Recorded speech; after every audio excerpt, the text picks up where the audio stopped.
honorable guest, Honorable Shri S. Somanath ji, invitees from Shikshan Prasarak Mandali, invitees and members from Vigyan Bharati, students, ladies and gentlemen, be seated.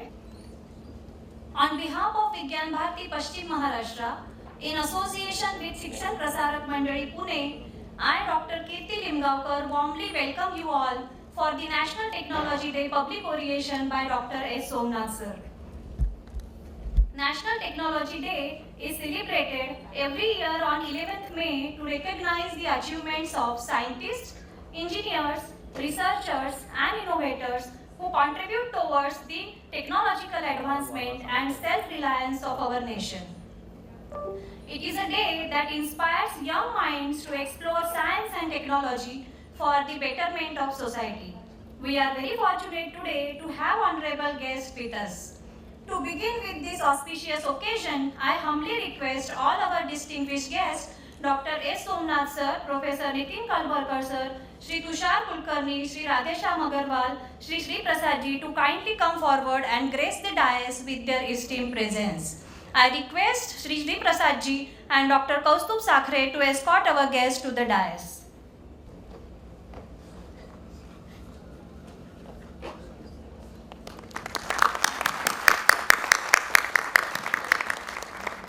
Please join me again giving a warm round of applause to our honorable guest. The ceremonial lighting of the lamp symbolizes the triumph of knowledge over ignorance and hope over darkness.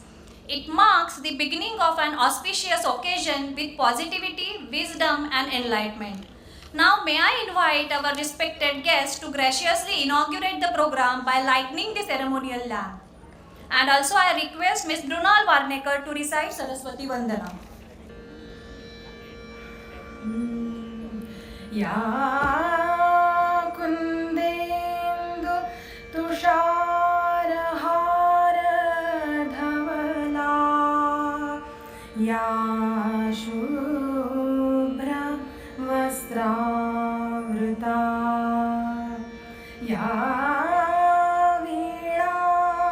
Varadanda Mandita Kara, Ya Shveta Padmasana, Ya Brahmachyuta Shankara Prabhrutibhir Devai Sada Vandita Samam Patu Saraswati Bhagavati Nishesha Jadyapaha Nishesha Jadyapaha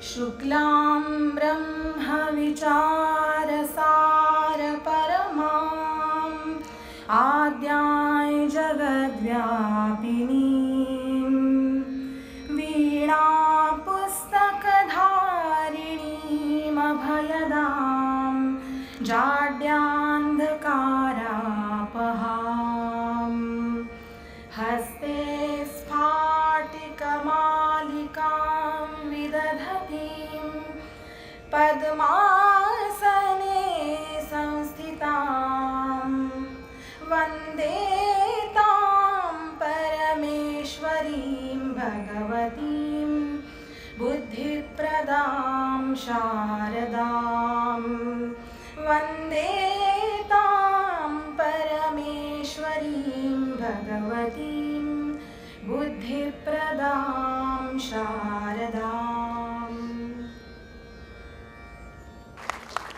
Thank you, sir. Thank you, Brunal ji, for the Saraswati Vandana. To begin with the session, now I request Shri Radhesham Agarwal, Vice Chairman, Managing Council, Shikshan Prasarak Mandali, to deliver welcome address for today's program.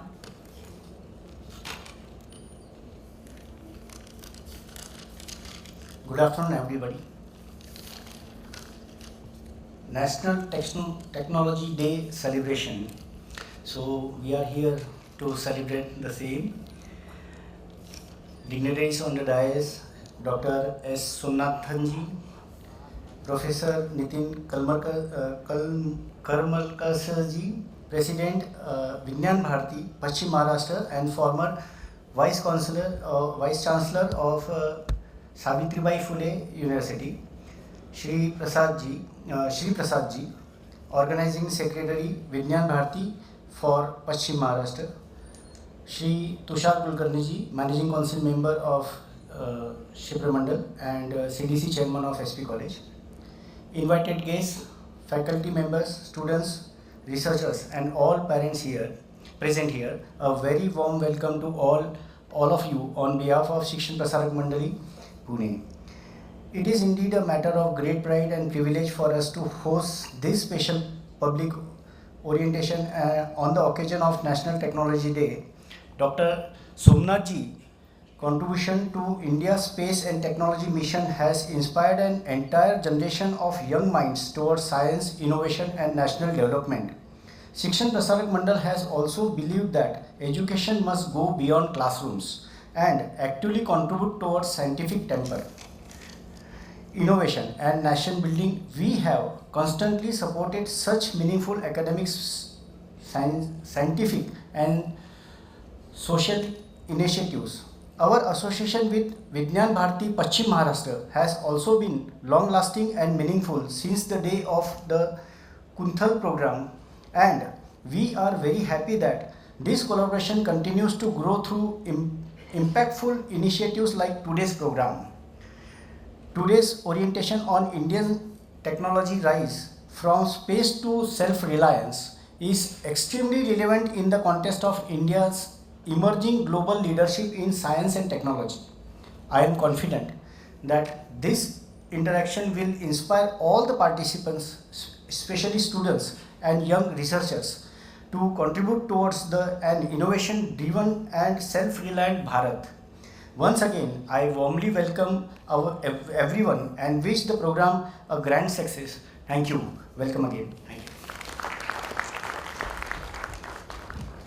Thank you, sir. On behalf of Vigyan Bharati and Shikshan Prasarak Mandali, it is a matter of great pride and honor to felicitate our esteemed chief guest, Dr. A. Somnath sir, whose extraordinary contributions to space, science and technology have inspired the entire nation. So as a token of our respect, gratitude and admiration, I request Sri Radhesham Agarwal sir, Vice Chairman, Managing Council, Shikshan Prasarak Mandali and CDC Chairman of SP College to kindly felicitate Dr. A. Somnath sir.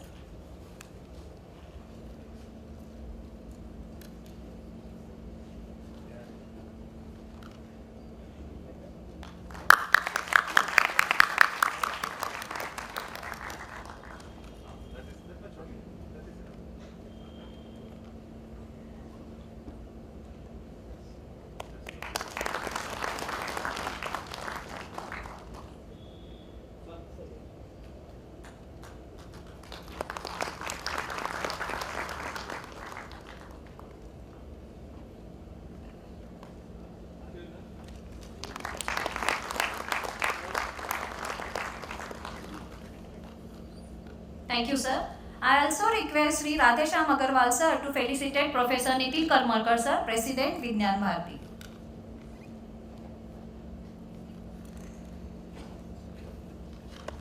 Thank you, sir. I request Shri Prasad ji to felicitate Shri Radhesham Agarwal ji.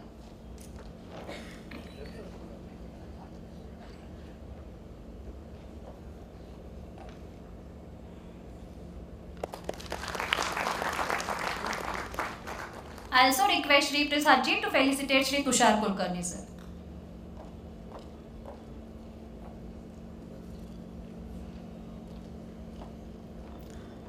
I request Kaustubh Sakre, Secretary Vigyan Bharati to felicitate Shri Prasad ji.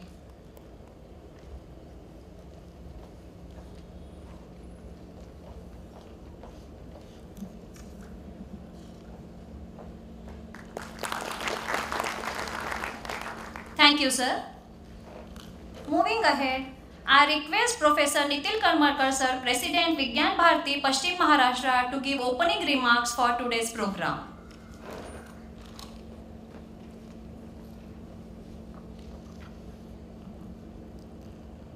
Namaskar. Good afternoon. Respected dais, today's Chief Speaker, Dr. Somanath ji, Office Bearers of the Gaganyaan Bharati Pune, Paschim Maharashtra, Office Bearers of the Shikshan Mandali, SP College, and dear audience, it is indeed a privilege to be part of this wonderful function, celebration of the National Technology Day, the public oration by Dr. Somanath ji. In fact, there is a lot of activity that happens since morning. In the morning, in fact, at COAP, College of Engineering and Technology University now, the program began at 9:30, wherein Somanath ji interacted with many directors of research organizations as well as research labs, and it was a wonderful interaction wherein obviously initially he stressed upon the stress upon basically coming together of industry and academia for a fruitful sort of a work that to an extent would lead to the Atmanirbhar Bharat.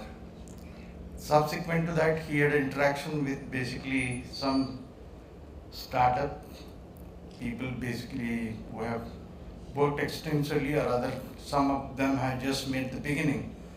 So initially perhaps he looked at what are the products they are developing and mentored them also.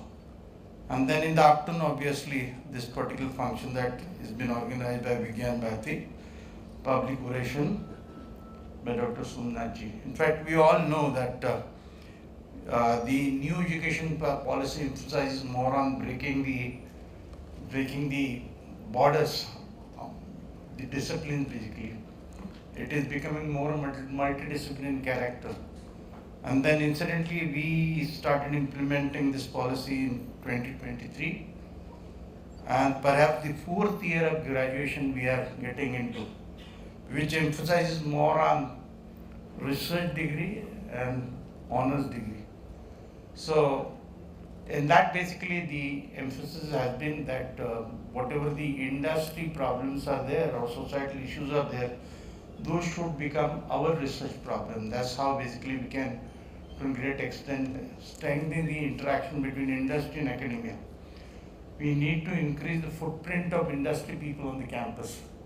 And that's perhaps the reason why a professor of practice, this new concept that's been given out, rolled out by UGC, wherein you can bring in person from industry who actually have good experience, enough experience, they understand what has been happening outside the academic institute campus.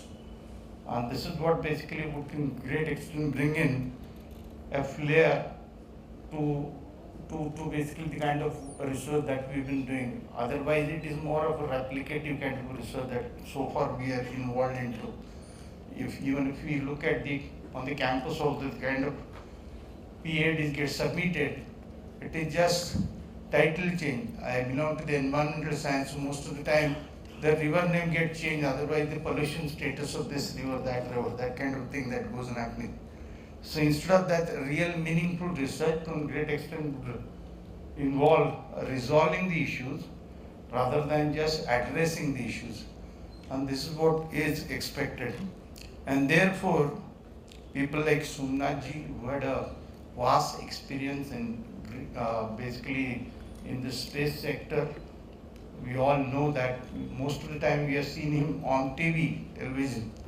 This is the first time we are interacting directly with him. And therefore, without standing between him and you, I first of all welcome him for today's lecture. I'm pretty sure there are many young lads sitting in the audience, and they, to a great extent, they are the future of this country. So they would get inspired by his talk and perhaps start following the path that he is going to suggest you. Thank you so very much. Thank you, sir, for your inspiring remarks. Let us move towards the next important and next significant segment of today's program. That is the release of Vidyarthi Vignan Manthan VVM Brochure 2026-27. Vidyarthi Vignan Manthan is a national program dedicated to nurturing scientific temperament and encouraging young minds towards science, innovation and research. It is a digital-based and largest science talent search examination for emerging India. In collaboration with NCERT and NCSM, it aims to popularize science among students from class 6 to 11 and identify young minds with scientific aptitude.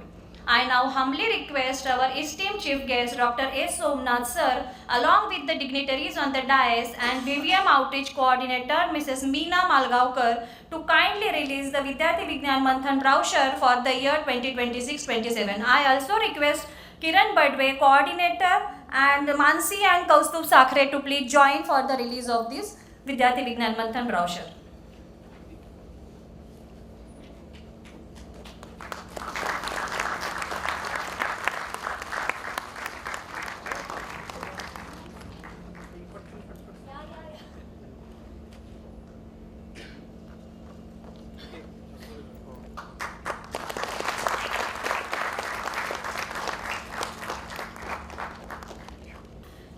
Thank you, sir. Thank you, ma'am. So I may request everyone to welcome this movement with a huge round of applause once again.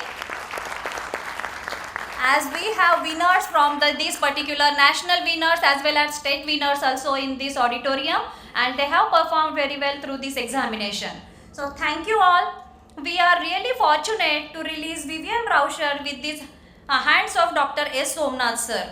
With this, I just wanted to share few things with sir also, that Vibha is associated with ISRO from the time when Jainji was there.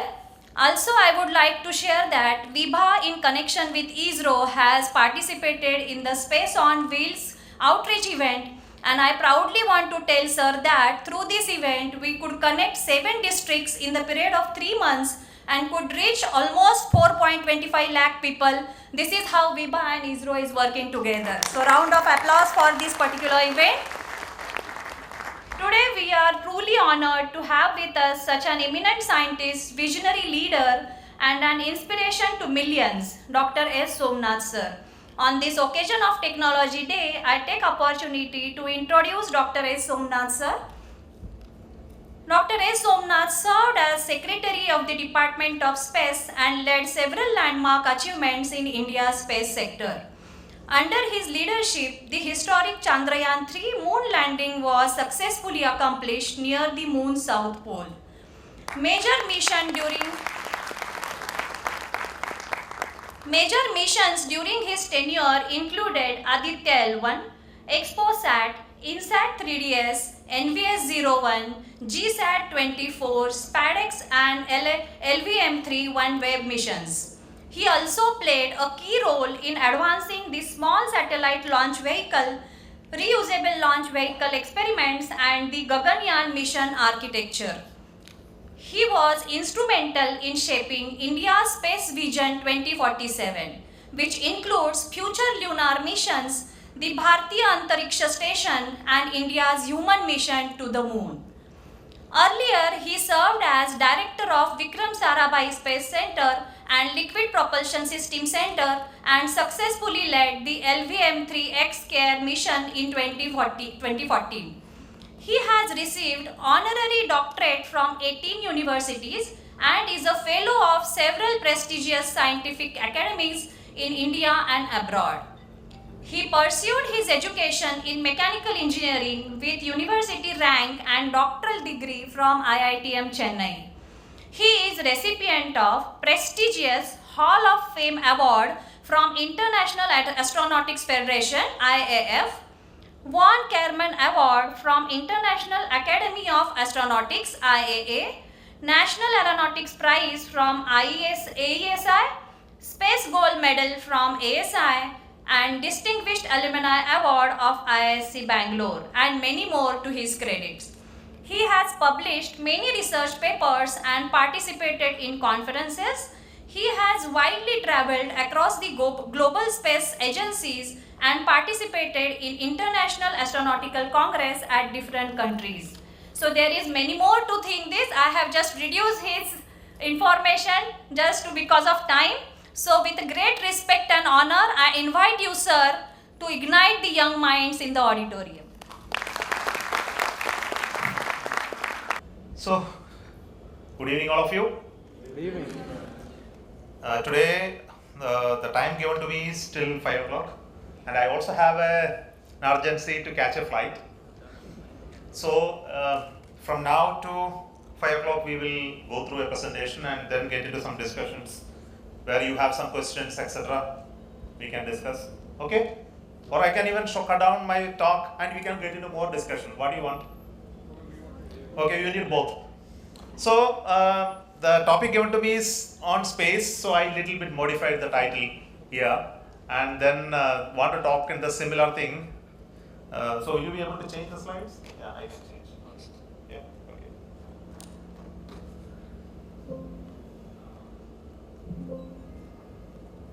Nice. Change nahi ho raha hai. Now change. Okay, so let me start from the innovation under constraints. You know, ISRO is well known for what?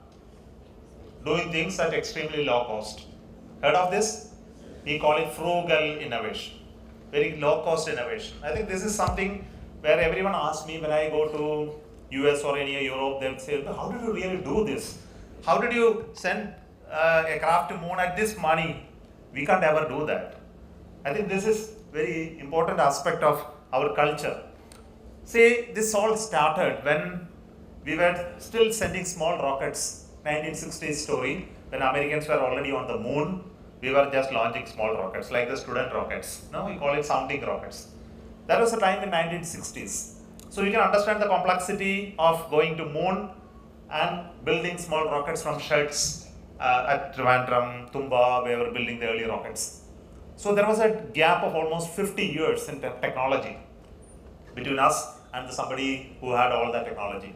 So it's very important to understand innovation at constraints. Even today we have constraints. I think I'll talk about it a little later. But what is important for us is to understand these constraints are not constraints. They are drivers for innovation, drivers for doing things differently. When we find solutions when you have difficulty, there is the beauty of each one of us that is coming out. So, examples are plenty in the story of ISRO. I will talk about some of them like cryogenic engine development, missions to Mars, mission like Chandrayaan 1, 2 and 3. And the whole philosophy of what we do talk about this is to do more with less and without compromising on the reliability. And this is very, very important. So we always try to do things in space without compromising on reliability, because space is such a domain that if you cannot do a cheap work at all. It's impossible to do a cheap work. You can do a low cost work, but never a cheap work. No, that's not possible in space. So if you really look at the journey of space, we will see that in '63 we were launching an American rocket called Nike Apache from Tumba. It was brought from America, integrated, then we used a checkout system which was a Russian origin, using a computer which was supplied from France. So you can understand how we integrated various knowledges from across the world to do a small rocket launch at that time. But over the years we learned all of this ourselves and built the RS-75, the indigenous Rohini something rocket. It was launched using our own computer, our own propellant, our own computers network. It all happened early 1960s. But we also know that people don't like us building things ourselves. No, there are critical of what we. This light is not switching off still. It's visible to you? Okay, then no problem. Don't worry. So there are people who used to say India knocked on the Allied Space Club with the, you look at the cartoon, I don't know how to explain. But I see it as a positive thing. Now, what is positive? It's not a critical of Indian nature. It is the nature of India. We can do, while we are like that, we can still do space. No? Are you not proud of the fact that we are like that, but still we are able to do the space? I think this is what makes me very happy. Even with all the constraints, we find solutions to the complex problem. I think this is where we are all very proud of. You don't have to be elite to do space. We can be still grounded in the life that we lead in this country, still do space technology, because it is meant for one purpose. It is meant for serving our nation. It is meant for solving our problem. It is meant for serving our young people to inspire, learn, dream. I think that is the purpose of space. I think that's why all of these are important. Now, we also had failures. You heard some failures that happened in recent times. ISRO, we had 2 rockets of PSLV failed. We are doing the fail analysis, trying to find out why it went wrong. But ever through the journey of space, we had a lot of failures. And many of you know about the failures. You know, first failure, one of our former space scientists wrote about the failure. You know which one was that? Any of you read The Wings of Fire? Abdul Kalam's book. He spoke about the failure he faced in his first launch of SLV-3. That was a great story. But then learning from failure is very, very important. It is important for you young people here also, especially in the domain of technology. Failures do happen because nothing can be made perfect in reality.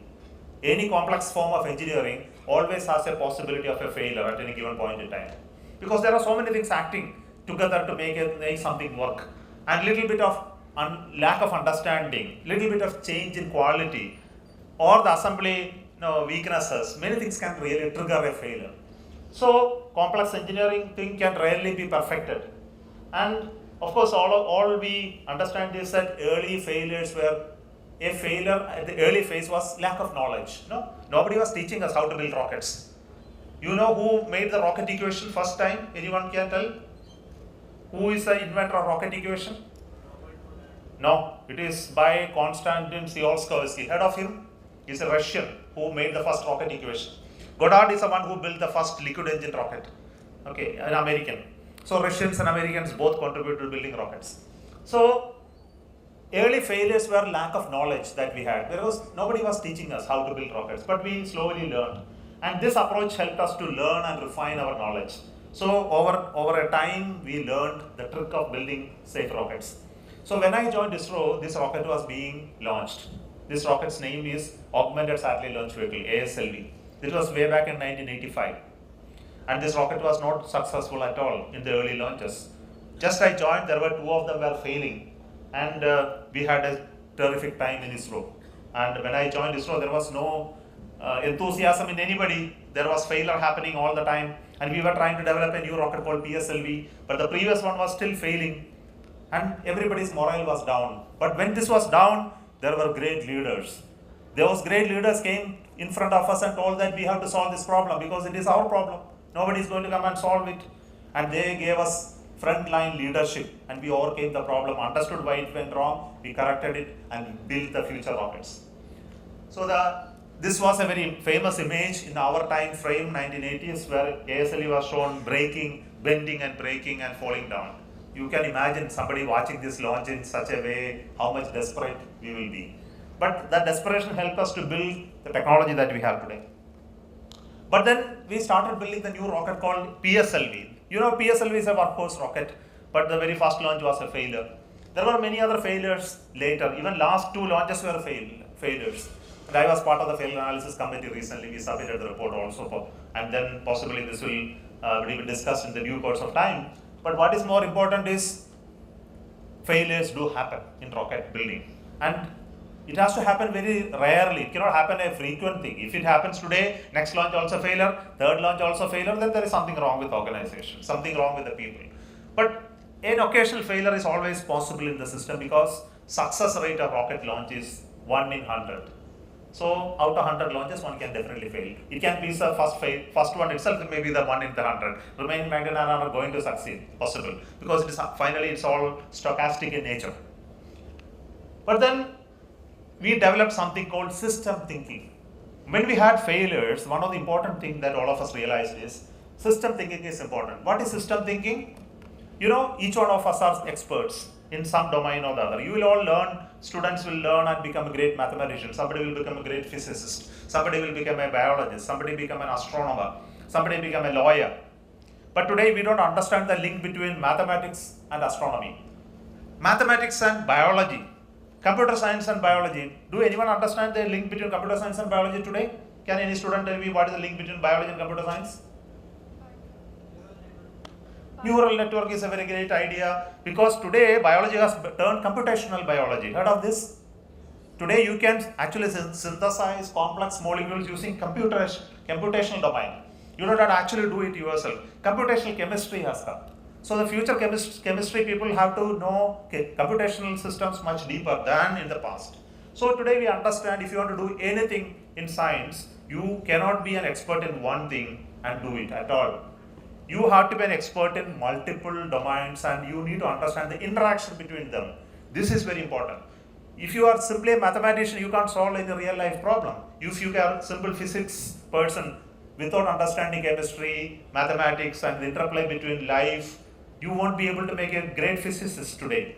So evolution of the universe is now no longer a pure physics problem. It is a material problem, it is a biological problem, it is a computational problem. So once you understand this, you can actually solve complex problems. And this is where we develop an expertise. Now, today in ISRO, we know all of these are complex problems and it must be understood in its interaction. In your schools and colleges, teachers don't teach each other, no? When you teach biology, do they teach you history? Do you know history and biology are connected? Can you tell me how history and biology are connected?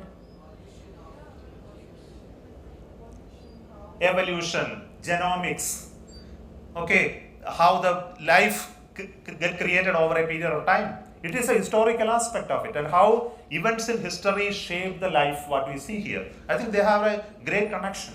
I think this must be understood in deeper sense. Okay, similarly we also looked at managing complex systems, something called verticals. In business we call verticals. Here also we started talking about verticals in terms of launch vehicles, space applications, capacity building, human space flight, and this type of discussion happened in our organization. We also looked at many things like management. Ultimately, if you have to do complex things, what we need is great managers. Abdul Kalam talked about managers in his book, Wings of Fire. About whom he talks about that in the book? Satish Dhawan. He talks about Satish Dhawan as a great chairman. What is this important quality that he talked about in the book? When you face a failure, he takes a responsibility. And if it is a success, he passes it on to its people. I think this quality Satish Dhawan showed, and I have seen it with my own eyes, how my own bosses taught us how to bring up leaders by giving them responsibility and then making them responsible and giving them credit for what they did. I think this is very important. And we created management structures in the organization. It's important for anyone, even for universities like this, if you want to really do wonderful things in colleges, institutions, you need to create structures. Who will do what? Nobody likes work to be given. Everybody wants responsibility to be given. You understand the difference between these two? So you should hand over responsibility to young people and expect them to honor the responsibility. Then they will do wonderful things. I think this is very important aspect we learned. We also work on precision and reliability. Why I say this is important is space is very intolerant to mistakes. If you make a mistake, definitely the mission is going to fail. There is no escape from it. Just imagine that your car you purchased from the showroom, first drive you are making, there are some defect in this. What is the worst thing that can happen? It will stop midway on the road, correct? Then what will you do? You will pull over to the side and wait for a technician to come and repair it. Just imagine a rocket has a problem when it is ready to launch. Is there any repair possible after it has taken off? No way, it will fall into the sea only. And everybody will get a blame. No repair. So this is the problem with the rocket science, that there is no recall in case of problem. So we need to be extremely good in precision and reliability. So we have so many activities happening in rockets while it is launched. There is ignition taking place, separation taking place, lot of corrections using software. Somebody asked me, who is controlling a rocket during its flight? Anybody in the ground doing this steering? You steer the rocket like this, nothing is really happening. It does all of this by itself. When something is doing by itself, what do you call it? Autonomous. Yes, the rockets are purely an autonomous system with its own brain, its own intelligence and computers. And it understands how it is working now. It will modify its algorithms according to the situation. So we create intelligence into it and it is working on its own. So we do this very critically because unless you understand the entire environment conditions of its flight, you cannot design it properly. It includes aerodynamics, heating, thermal, shock, vibration, separation, so many things. And all of this have to be proven through rigorous testing. A lot of software goes in, lakhs and lakhs of code, computer code goes into building a rocket. I think all of this becomes very, very important capacity. We also look at create structures for quality management. So you talk about, I need to make a very good quality product. How do you really make? You need to establish system for quality. How do you procure material? How do you manufacture? How do you inspect? How do you assemble? Who are the people? What type of checklist you have to follow? What type of criteria you will bring in to ensuring quality? This becomes important. And we created this for everything. Materials to software to testing to building, assembly, checking, everything that we have to develop within the. And this is nothing purchased from outside. Everything is done using our own knowledge and people within the organization. Similarly, we also created something called review.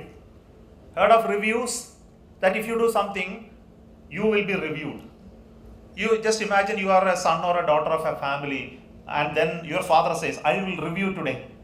Will you like it? So your son, assume he is studying in 10th standard. Your father says, I will review how good you are in your studies.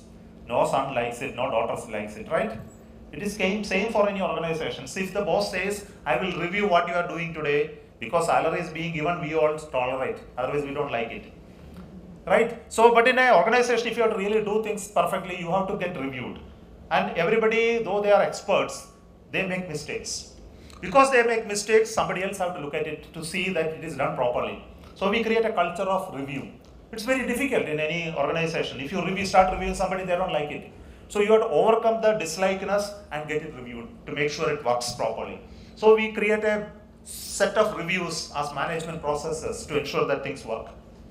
Similarly, we control change. This is again a problem that everybody want to make a change because you feel that it is good to make a change. But in a system, if you make a change, there are consequential effects. So we say change is a very difficult thing and it is regulated and controlled. You cannot change just like that. You need to go through a process if you want to do a change. So we also developed something important called collaboration. Nobody can work in silos. Everybody should speak to the other and work together in collaboration. Then only things can be done. So who are the collaborators? Collaborators includes domain specialists in all these areas, aerospace, materials, electronics. We also have to work in industry, especially industry manufacturers. Their culture is different. We also have to work with people across domains like scientists, laboratories, national authorization agencies, governments. And unless you collaborate, develop a system for collaboration, nothing can be done really. And also we work in a lot of technology domains. I think many of you would have heard of aerospace, space, etc. But this itself contains hundreds of different technology. You go to a medical hospital, you see oncology, you say dentist. No, you know dentistry. In dentistry itself, other day I was reading the specialization, orthodontist, paradontist, that dentist, this dentist. They have so many varieties of specializations. Like that in space also there are so many classes of specialization and each of these people will come together. They speak different languages. They speak on their own way. Unless you integrate all of these languages, not the language which I mean, each one have their own culture which is different. So unless you integrate into one product, and this is a very key of how do you really do system integration. And with all of this, we have now reached not the small rocket launcher, we have now crossed many milestones today. Today we are on par with other nations in space. Today we have landed on the moon where Americans landed once and far better than that place called South Pole. Nobody has landed there. India is the only country who landed there.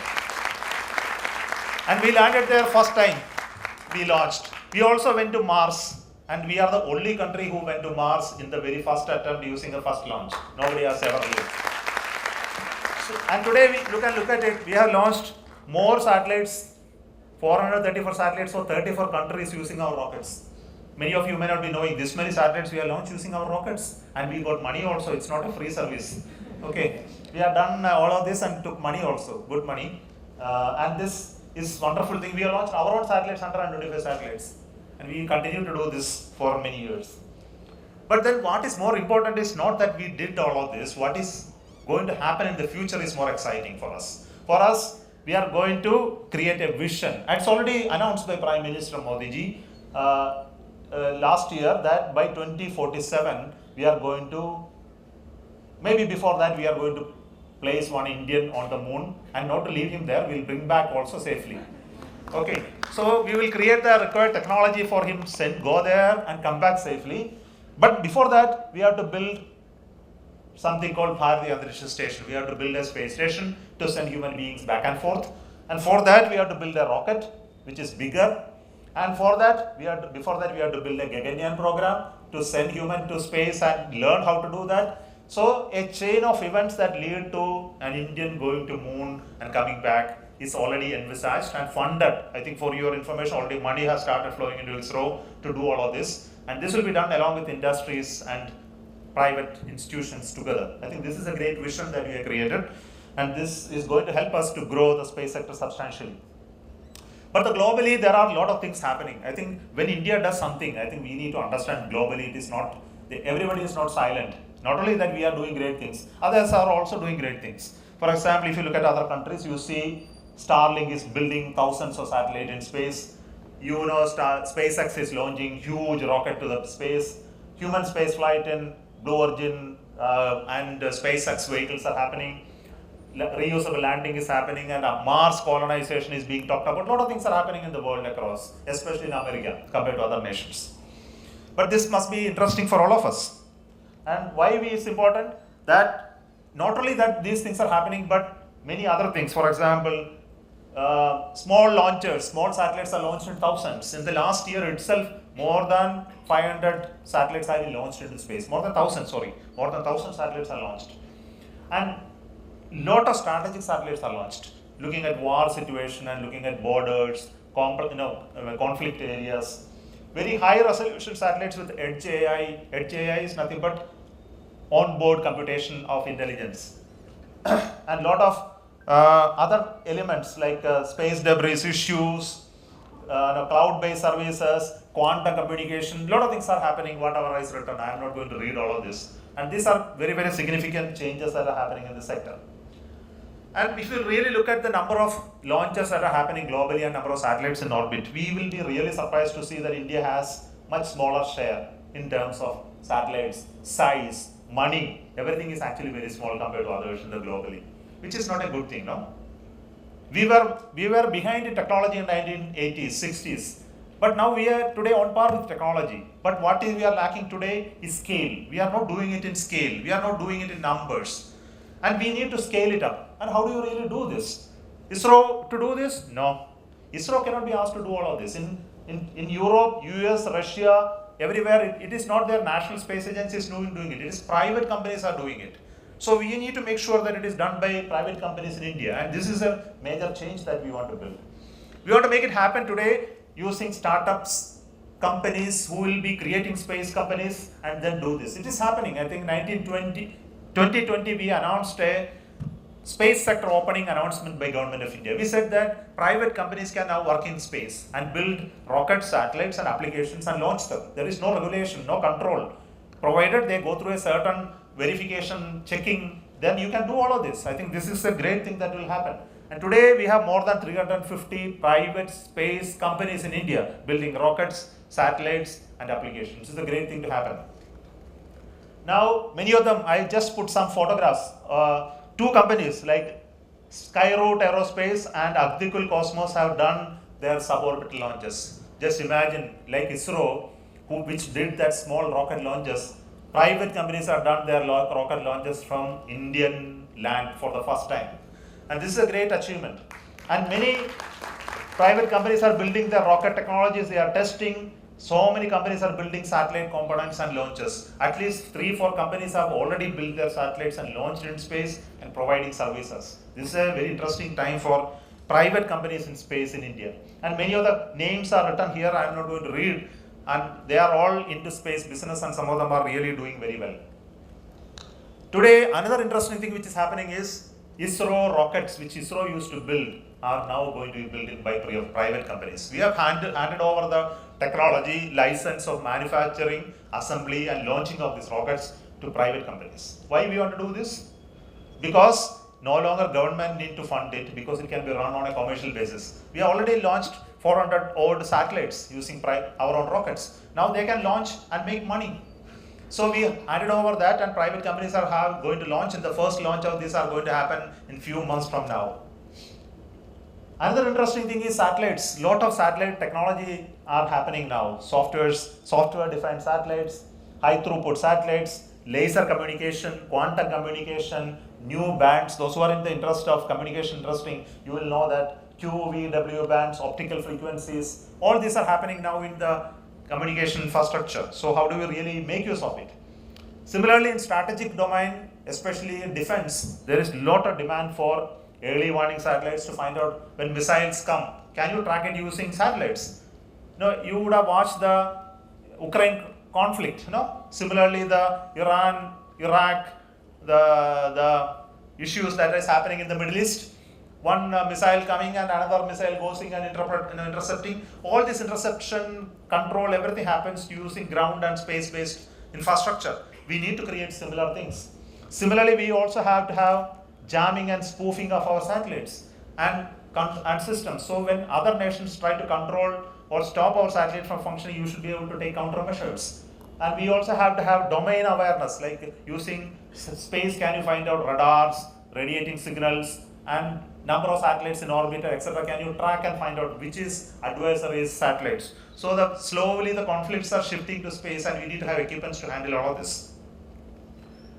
And we also need to look at space as a place where you can go and service, like car servicing. Earlier I said that you cannot do servicing in rocket, but at this spacecraft we can do services. You can go and fill fuel, we can go and repair satellites, we can deorbit satellites if it is not functioning. So all of this we started doing it. How many of you heard about SpaceX? Yes, last year we did the experiment to dock satellites in space. 2 satellites we sent, and they were coming together and connecting each other, disconnecting, again connecting. Just imagine that doing it in space is not easy at all.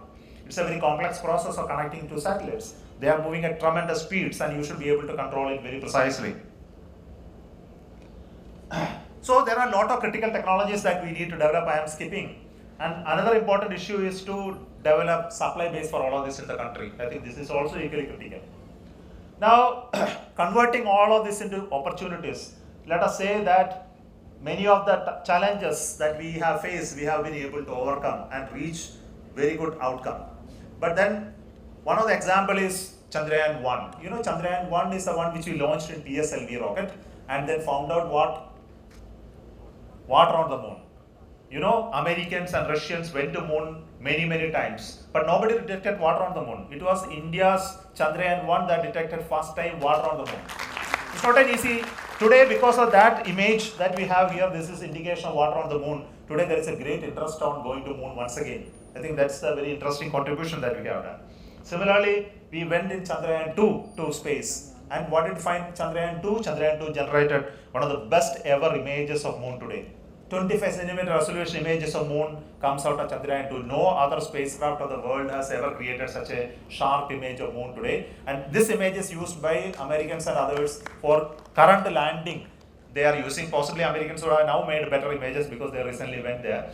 But then this became the basic image for many of the future past landing on the moon. And Chandrayaan 3 was one of the very important accomplishment that we had. The Chandrayaan 3 landed on the moon, which luckily that I was there at that time in ISRO's chairmanship. And making this succeed was a great, interesting thing for us, a complex mission. In the Chandrayaan 2, we had nearly missed it, but we corrected all issues and reached a successful conclusion of the Chandrayaan 3 landing.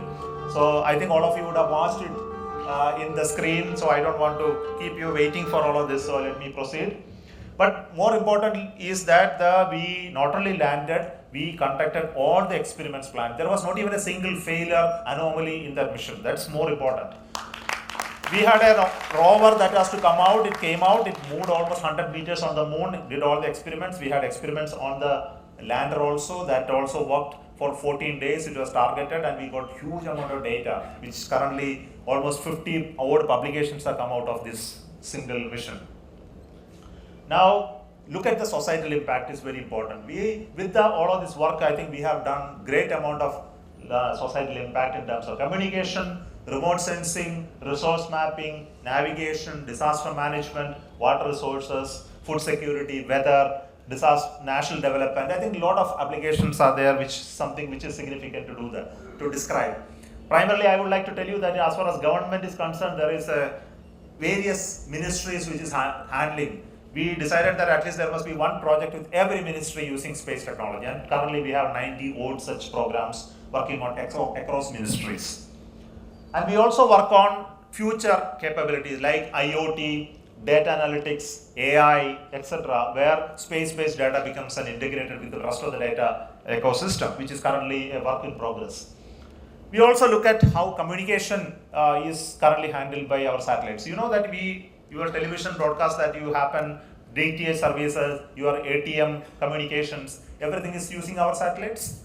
I think this becomes a backbone. Many of you don't even aware of that. When you use an ATM, that there is a satellite behind that, it works. When you use a DTH services, it is our satellite which is behind that, which is giving the communication.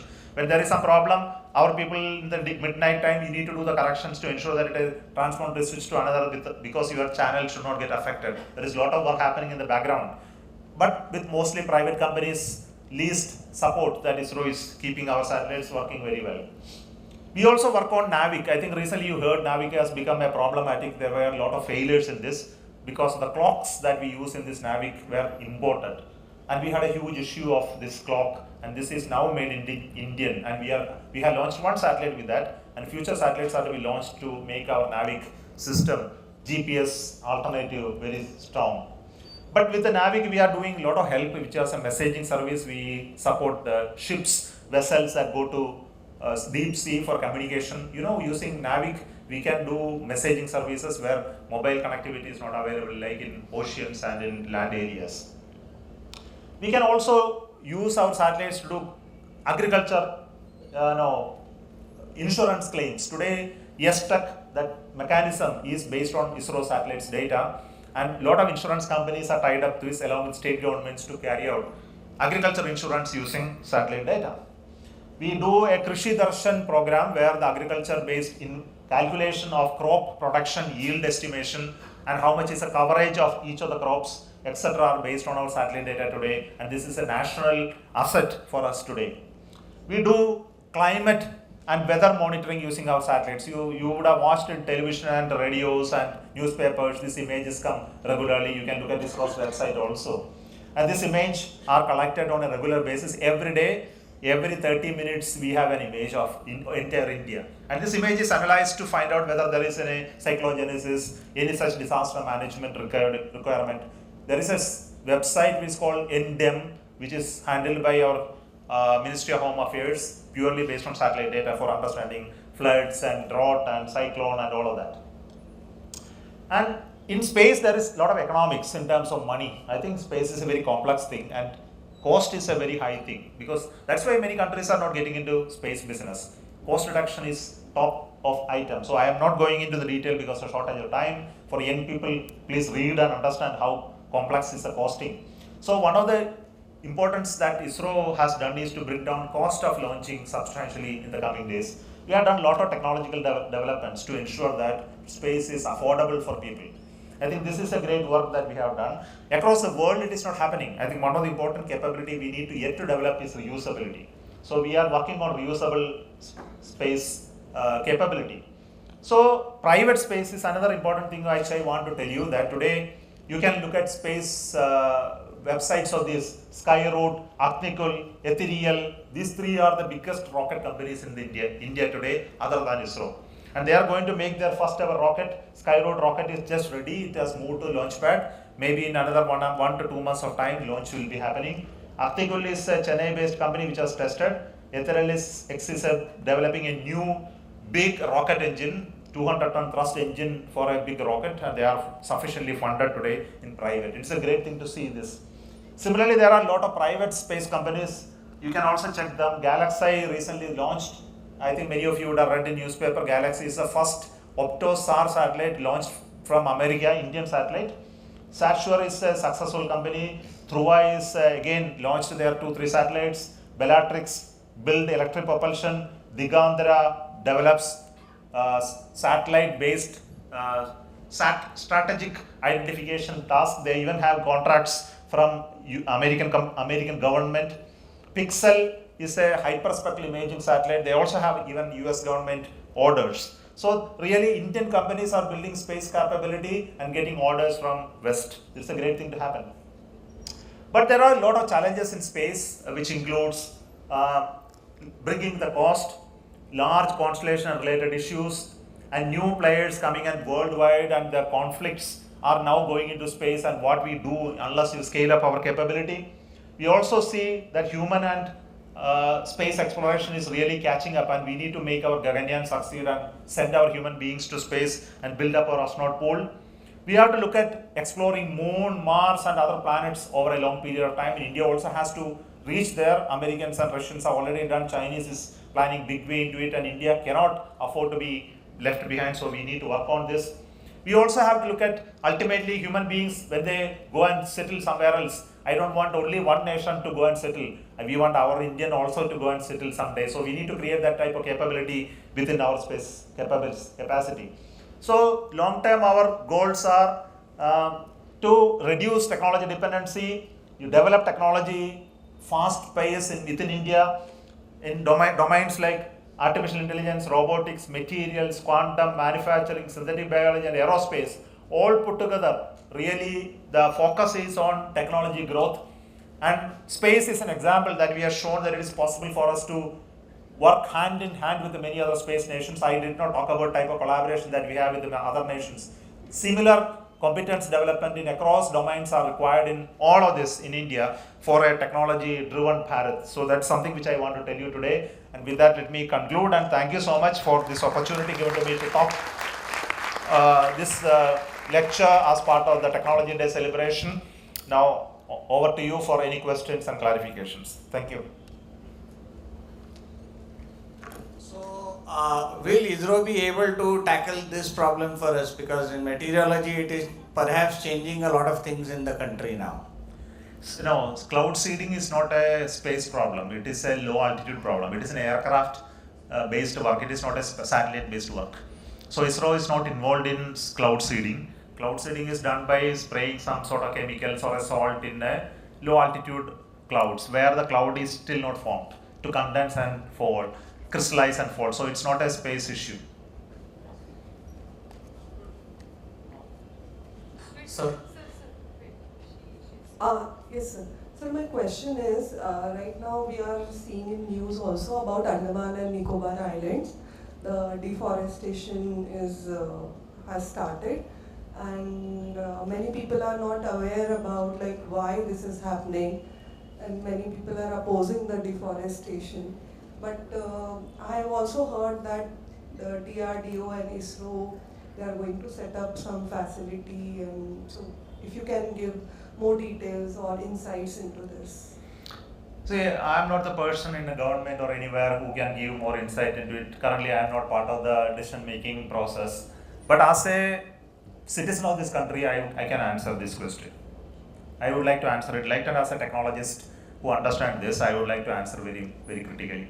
Andaman and Nicobar is at a strategic location in this country. It's very important that we make use of the strategic location for the security and long-term growth of this nation. What are the critical issues? One, it is at the extreme end of the nation, and we have ignored it for long years. And we need to create our own assets at that place so that we can secure it. Second is that path is a very critical path as far as the economy of this country is concerned, including ship transport, transshipment, and business. And unless we make use of it properly, that growth will be taken up by somebody else. And India doesn't want to watch it and see somebody else take away that pie. That is very important part of our economy. But the issue that now being talked about is the ecological issue that is associated with the Nicobar. I think this is a created issue.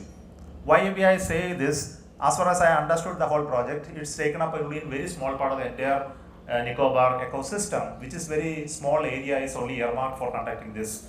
And much of the ecological issues are non-existent there in the zone that is already identified, which they are trying to develop as a city consisting of around 3.5 lakh people, and with an airport and ecosystem which is for transshipment. It is that much only compared to the area of the Andaman Nicobar Island, which is as bigger than Ceylon in terms of area. So the whole of this narrative is from the people who actually think that India should not grow. I think for people who believe that India has to become a powerful nation, we must have its economic sovereignty, we should have our security, need to understand it from that angle, which is very, very easy to raise the ecological issue. Ecology is something which is otherwise happening because of various other natural factors. Of course, much of the destruction in Andaman Nicobar happened during Britishers' time, not now. I think we need to understand that there was a large amount of felling, destruction happened because the timber was being exported in a huge area. And this is currently protected and well preserved. And with that oversight only this is going to happen. This is why I am very clear about it. I think I don't see any concern in building all of the ecosystem that is really important for the nation. Sir, my question is that every mission which is launched into space, there is so much space junk and debris produced. Like we have read that so many tons of space junk is like revolving in the orbit around the Earth. So is ISRO going to develop any mission which will not produce any debris or debris-free mission? ISRO has already announced that we will continue to hold a zero debris policy. That is already announced when I was the chair of this, that from 2030 onwards, because we have already done something that will anyway become debris, but 2030 onwards we will create zero debris policy, and we have called on all nations to go with us in terms of this policy. What is the policy? Means that every satellite which is launched, before its end of life, we will deorbit. We will not allow it to leave it there. We will immediately deorbit. Second is, no part of a rocket which will be kept in orbit, it will be immediately passed away and deorbited within few years. Third, that we will not make sure that no satellite, if at all it is left over, will have no fuel or any other thing which will explode and create debris. Lastly, we will make sure that we will not collide with anyone else by giving appropriate warning, information to any other satellites or objects, not to create a collision and secondary debris. So these policies have been announced, and India wants to make sure that we don't contribute to space junk. There is a rule that no item that we put in space shall they stay there for more than 25 years. In 25 years should come down automatically and get burnt out. This policy will ensure that it will happen. And more than that, there are companies in India who are building space junk capturing and deorbiting programs. One of my colleague in ISRO has now started a company who is going to build a robotic debris capture and bringing it back from space. Okay, sir, thank you. So Elon Musk's SpaceX and Starlink. So we have Navi. So how it is different than Starlink? And what we have constrained, we are not building a shuttle like a rocket and Starlink type. No, there is a difference between Starlink. Starlink is a communication constellation. Navik is not a communication constellation. Navik is a PNT service. PNT is position, navigation, timing service. It's equal to GPS. GPS is not Starlink. GPS is American defense satellite. Okay. GPS was created for American defense to operate their equipments. In that there are two signals. One is called defense signal, which is called restricted signal. There is another signal called civilian signal, which you are using in your mobile phones and cars. So the restricted signal is not available to you. Restricted signal is extremely accurate to the tune of meters, which they use it for missiles and other activities. The code signal, which is having an accuracy of 20 meters, only is given to you for car and mobile phones. And this is a public data. The GPS gives you in mobile phones, and you are paying for the use. You do not know that you are actually paying for it, because through the subscription that you are doing for various applications in your mobile, your actual payment happens to the company in the US. GPS is using a commercial model to get money. Now coming to Navik. Navik also has two types of data. One is called restricted signal and another is a civilian signal. The restricted signal is meant for defense to use it in missiles, equipments, personnel, etc., which is not available to you. The civilian signal NAVIC is available to everyone, but unfortunately the frequency of civilian signal is not compatible with your mobile phones today because it is in two bands called L5 and S band, whereas your mobile phones contains a band called L1 and L2. Understanding this, the new NAVICs are coming with the two bands called L1 and L2. This will be coming in when another two more satellites are launched. Your mobile phones also will have NAVIC based PNG services like GPS. And I can guarantee you, you wait 2 more years, NAVIC will come and it will be more than GPS accurate. Okay, GPS will be 20 meter, NAVIC will be 2.5 meter accurate.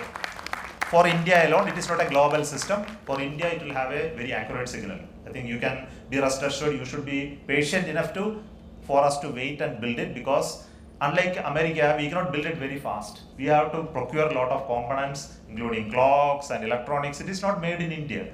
It is built using imported components and electronics. You know that electronics are not made in India. We have a very restricted supply chain issue. That's why we have delays in the system. It's not that intentionally that we are delaying anything, as you read in newspapers. Okay. So you talked about autonomous rocket systems. So is there any scope for a self-thinking AI when it is developed in the future? Self-thinking AI, which means that it can itself integrate the concepts that we can use and it can publish the codes that the rocket will require in a specific situation. So when it is developed, is there any scope for it to be introduced in space engineering? Possibly, yes. I do not know the answer right now. AI is not self-thinking. AI is called a learning process based on the ANN networks. Self-thinking is little evolved little later.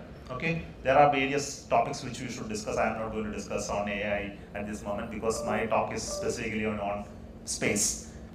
What you talked is in the domain of artificial intelligence and general intelligence and augmented intelligence, physics-informed intelligence. They will come little later. Okay, we will discuss sometime, other time. Yeah. So may I know your journey towards becoming the chairperson or chairman of ISRO, and also some tips? That I will write a book. You can wait. You have to buy that book and read. Okay. Until then, please wait. That journey is such a long journey. You cannot be told in this short time. I have to close this talk in another 5-10 minutes, not more than that. Yeah. It's already in use. The VR is used for visualization, simulation.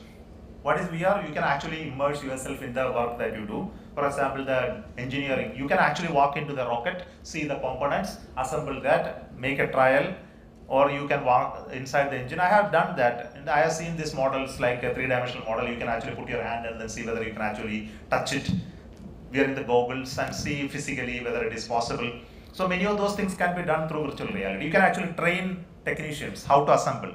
By step, it can be told in a virtual reality model. You put this item, put this item. If you do it differently, it will say you are just interfering. It is the wrong direction. So training, it can be used. Inspection, it can be used. Experience point of view, it can be used. AI, VR tools can be used. It's already in place. Last 1 or 2 questions, okay, please. And let Sir. the student ask the questions. He is standing since long. Yeah, okay. Audible? Yeah. Sir, firstly, it's an honor to be speaking to you. And I still remember on 23rd August 2023, I was hurrying up from college and it was raining outside. I was in the bus and I just took out my phone and I watched the Vikram landing. And the minute it touched down, there was such a great sense of pride. So I wanted to thank you for that, sir. My question to you was, during your tenure at ISRO, what thing have you enjoyed the most? See, we enjoy engineering of things, not the landing. Of course, landing is a result of the work that we did. Now, all of us feel that it's actually the journey is more pleasurable than the end result. You want, whatever I speak, you won't understand. I can guarantee you, because now you need to go through it. What is your age today? 19. Great, wonderful age. But then you need to go through life's journey. You have a passion today. What is your passion? ISRO. You have written already like this. ISRO is there on that. So I will say not ISRO, you work in space sector. I let me say, you develop that passion, keep that passion very good. Look for opportunities that will come in your way. Could be ISRO or non-ISRO or wherever.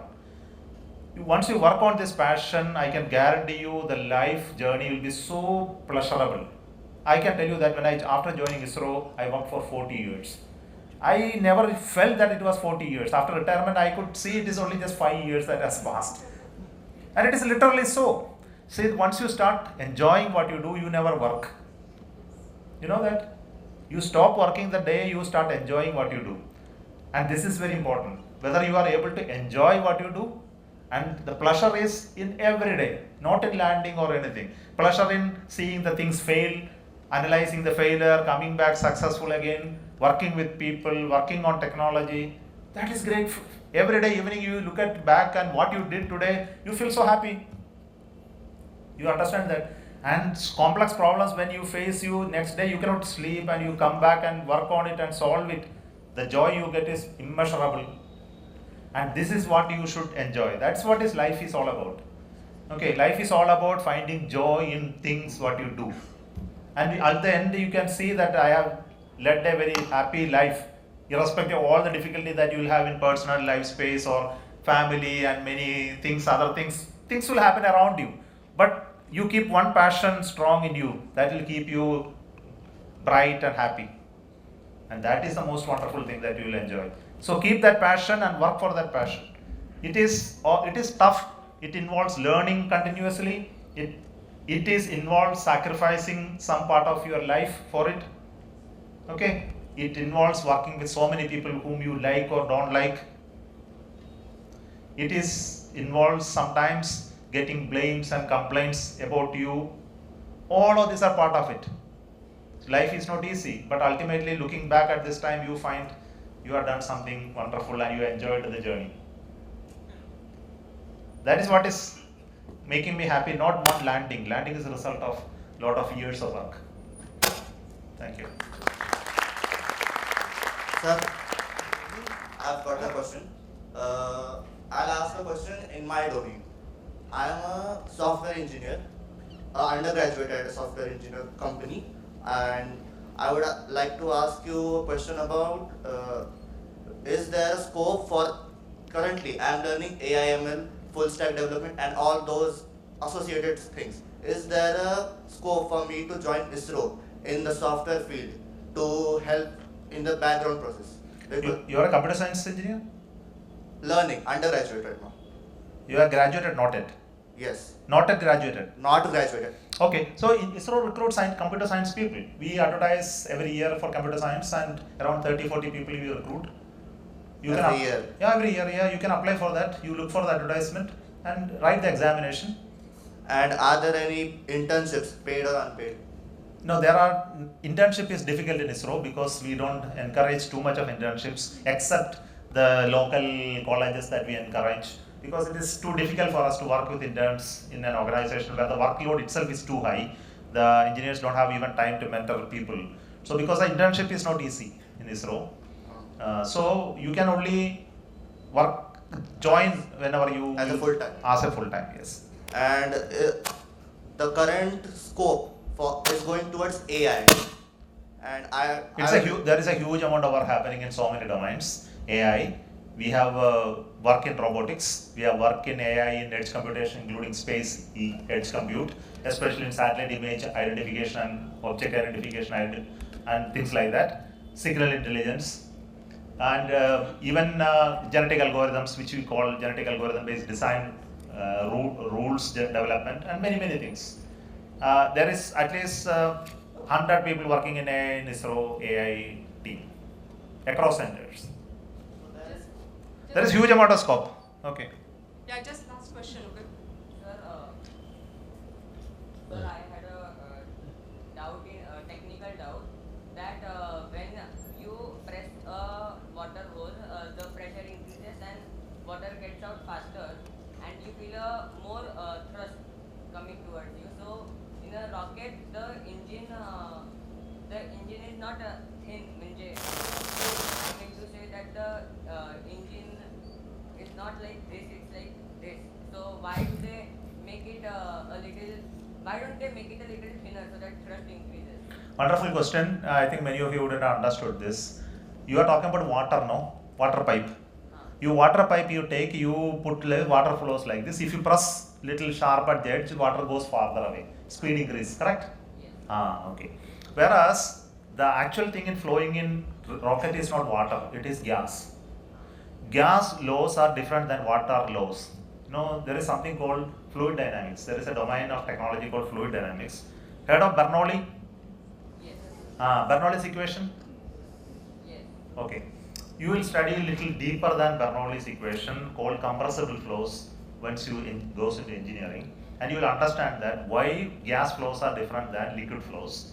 And liquid flows, you need to make narrower to make nozzles, whereas in gas, nozzles are always diverging. When you make the nozzles diverge, only speed increase, whereas in water, when you make nozzles narrower, speed increase. And there is a big reason for it, and it's called compressibility effects, which you cannot understand today. You have to wait till you graduate to become an engineer. Okay? So all the best.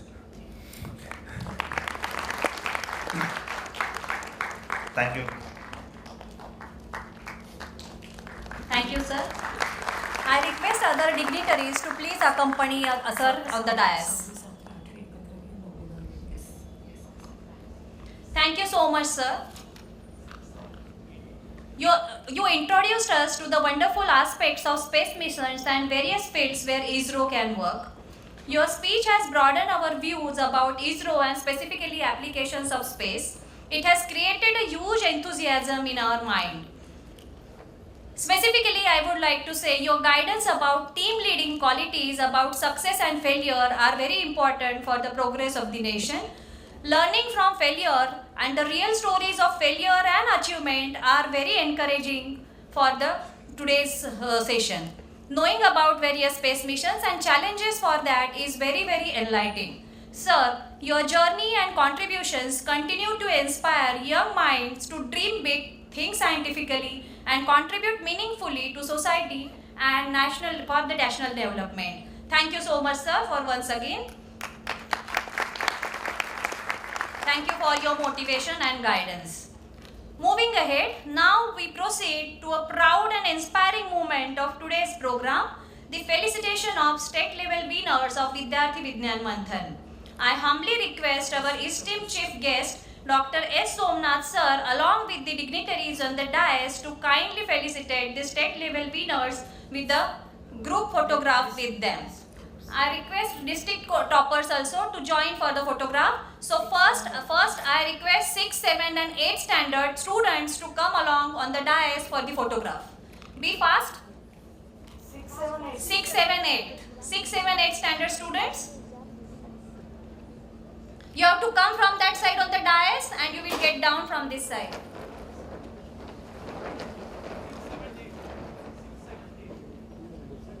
Six, 7, 8 standards, come along with your certificates. Light जात नाही तोपर्यंत flash okay ready yes hold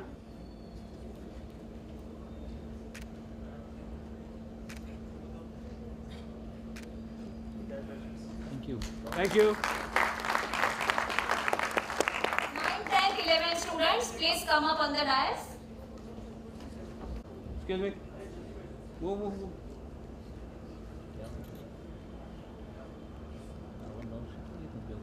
Ready?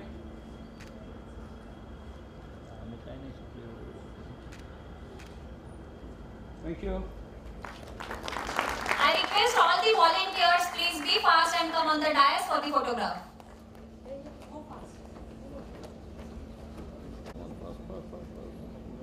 Ready?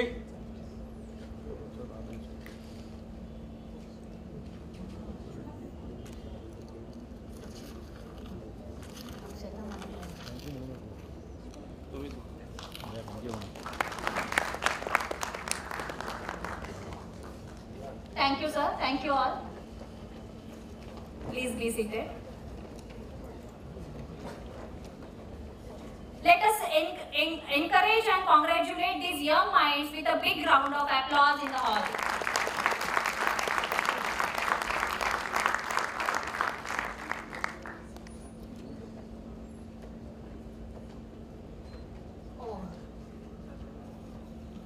There is a gift for Somanath sir, Dadra Nagar Haveli, freedom fighter from Dadra Nagar Haveli. He is waiting for you, sir. So please accept a token of appreciation from him.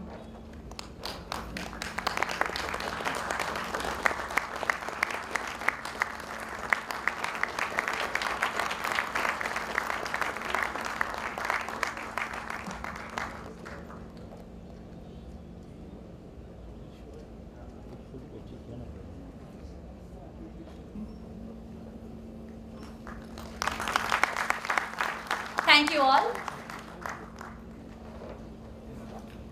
Now I request Dr. Kaustubh Sakhre, Secretary Vigyan Bharati, Paschim Maharashtra, to propose a vote of thanks.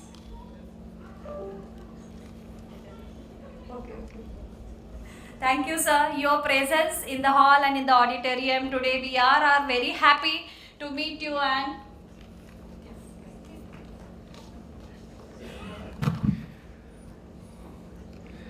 Thank you so much. I apologize, a lot of things happens parallelly. Yeah. So, anyways, on behalf of Paschim Maharashtra Vigyan Bharati, I am truly honored and thankful to Dr. Somanath ji. It has been exciting time spent together, and it has been truly enriching since morning, and particularly when it comes to having this word of wisdom of his with this young minds, and nevertheless all of us. So Somanath ji, thanks a lot. Being so packed schedule since morning, and we feel that still the day should not be over. We look forward, sir, to be here again. Apart from it, for this entire organization of the event, Shipra Mandari, SPM, they had extended every possible support for organization of this public oration and the second half programs. So on behalf of Vigyan Bharati Paschim Maharashtra, I am sincerely thankful to the entire management, particularly Sudhir Kagar, Agrawal ji, Tushar ji, and all the respected management authorities here, also being present in this particular program. Nevertheless, VVM parents, we are truly thankful to you for making sure that our kids are going to appear for the examinations, excelling it. As you are concerned, you are focused. Likewise, we as a Prant unit also is focused upon the success of your kids. And nevertheless, all the audiences, thank you so much for being here, attending this program.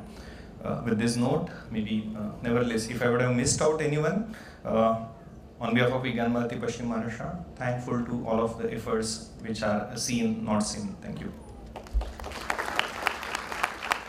thank you, sir. Now I request all the dignitaries and all audience to get ready for the Sampurna Vande Mataram by Mrunal Vadnerkar. Vande Mataram, Vande Mataram, Sujalam Suphalam, Malayaj Sheetalam, Shasya Shamalam Mataram, Vande Mataram, Shubhra Jyotsna Pulakitayamini, Pullakusumita Drumadala Shobhini, Suhasini, Sumadhura Bhashini, Sukhadam Varadam Mataram, Vande Mataram, Koti Koti Kantha Kala Kala Ninada Karale, Koti Koti Bhujai Dhruta Khara Karavale, Abala ke numaye to bale, Bahubala Dharinim Namami Tarinim, Ripudala Marinim Mataram, Vande Mataram, Tumi Vidya, Tumi Dharma, Tumi Rudi, Tumi Marma, Tvam hi prana sharire, Bahute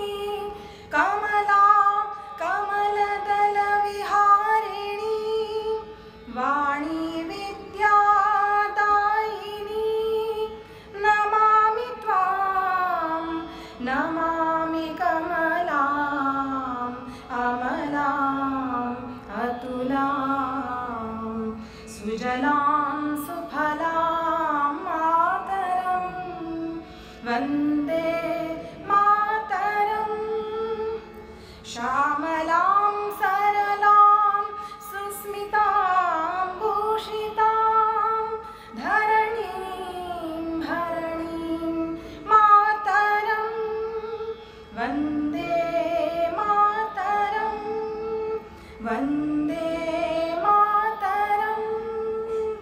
Bharat माता की